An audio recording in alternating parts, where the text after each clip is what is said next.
उद्योगमंत्री उदय सामंत आणि मराठा आंदोलक मनोज जरांगे यांच्या भेटीवर ॲडव्होकेट गुणरत्न सदावर्ते यांनी शंका उपस्थित केली आहे। उपोषणाची प्रेरणा जरांगेंना कुठून आली?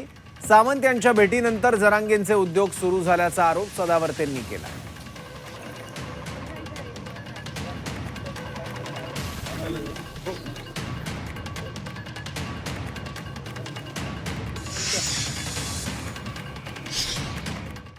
मला हे म्हणायचं आहे की आमचे मित्र उदय आल्याच्या नंतर जरांगेची भेट होते आणि त्याच्यानंतर हे उपद्व्याप की उद्योग जरांगे उद्योग सुरू झालाय का? जरांगे कोण आहे? जरांगे काय एखाद्या राजकीय पक्षाचा काय प्रवक्ता आहे का? जरांगेची भेट दिवर मला म्हणजे कोणी कुठं जावं याच्याशी माझं काही म्हणणं नाही। मला काही सोयीर सुतक नाही, सुतक मानणाऱ्यांपैकी नाही। लोकशाही प्रगल्भ असावी, भेटी व्हाव्यात।